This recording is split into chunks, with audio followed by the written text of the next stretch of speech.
Stephen Miller called Alex Preddy a domestic terrorist, with Vice President Vance and President Trump promoting that sentiment and that blatant lie from their pulpits.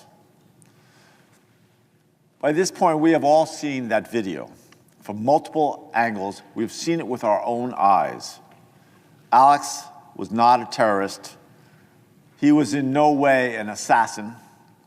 He was a U.S. citizen exercising his First Amendment right to protest ICE's lawlessness.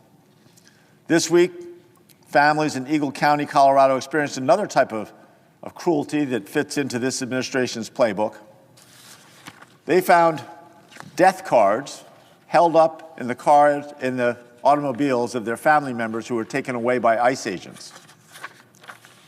These cards, I hold one up here, have a history of being used by white supremacist groups to intimidate people of color.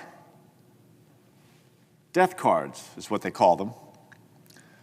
These cards found in Colorado had the address and the phone number of the Aurora ICE detention facility printed on them. Aurora is a sister city, neighboring city to Denver.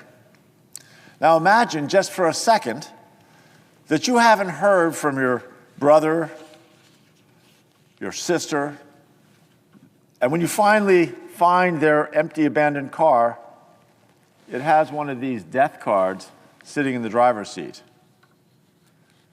I mean, this is cruelty for the sake of cruelty. And it fits into the troubling pattern that we're seeing come from some of the top officials in the White House. Now, this morning, I voted against government funding that would have handed billions of dollars to DHS. Continuing to fund ICE while federal officers terrorize our cities and kill people is unconscionable. Well, actually, we have seen white supremacist tattoos risking their lives, serving the government. Risking their lives, they're taking lives, You're calling them Proud Boy militia. Did you say that? Well, I did not call them Proud Boy militia, but I think it's disgraceful that you're sitting here. I'm actually not. But I think that there are white supremacist tattoos on their necks. White supremacist federal officers. Yeah, white supremacist federal officers. Like, where are you going with this? Why would you say that? I'm going with my eyes, ears, and logic. There have been multiple ICE agents who have white supremacist men and women tattoos working for the federal government, risking their lives, carrying out a mandate, and they're white supremacists? Yes, and you're a member of a cult, so I don't expect you to have logic. Whoa. I think the generalizations here are a bit of an overreach. Yeah, and let's not make personal attacks. What we don't want is what seems to be overly aggressive, poorly executed trawling expeditions where 5-year-olds and grandmothers and people of mistaken identity and people in Target parking lots aren't getting the shit kicked out of them in an effort to satisfy Stephen Miller's bloodlust and his quotas. So, I mean, it was always going to be like this, right? When you look at the numbers during the campaign, the sheer number of immigrants that they were claiming that they were going to deport, you were never going to be able to get to that number by arresting the worst of the worst, right? Because to get the worst of the worst, those are the people who are not showing up for court hearings, right? Those are the people who are in hiding. And so it takes investigation, it takes resources, it takes 8 to 10 man teams to go out and track these people down and arrest them. And so what you saw is very early on, you saw Stephen Miller's, there's a sort of infamous reported meeting that he had where he was screaming at people and saying, we need to be raiding Home Depot parking lots. We need to be casting these wide nets in the community. And the other thing that I think is really, the really damning thing is, for a long time, ICE prioritized the worst of the worst. Like that was who we directed our resources at. And that makes perfect sense. When Trump took office in 2016, one of the first things he did was deprioritize going after the worst of the worst and prioritize going after migrants. So people who were here seeking asylum, people who didn't have a criminal record. Biden revoked that policy, and then Trump, within his first week of office last year, put it back in place. And so they aren't targeting the worst of the worst. They are going out and getting whoever they can, wherever they can.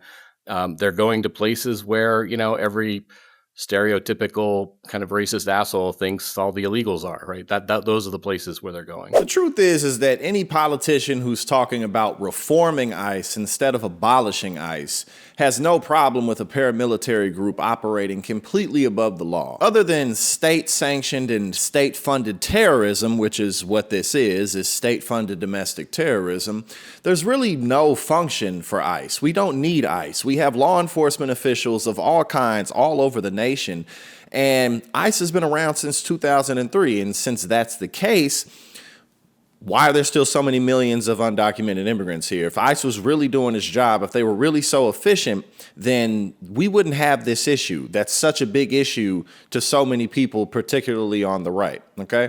Not to mention the thousands of ICE agents who have been hired in a very short amount of time are complete losers.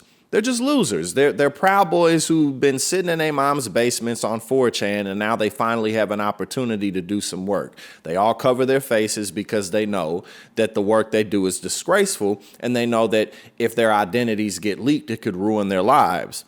Especially now that ICE is just going around taking people's lives willy-nilly because, again, these are completely unqualified individuals. Donald Trump is not successful at mass deportation. He's violating rights. He's sending children home. He's doing all types of things along those lines. But we still have millions and millions of undocumented immigrants in this country, and that's not going to change. On top of the fact that it's completely against the financial interests of this nation, especially right-wingers, especially corporate America, especially billionaires, this administration is just not competent enough to successfully carry something like that out.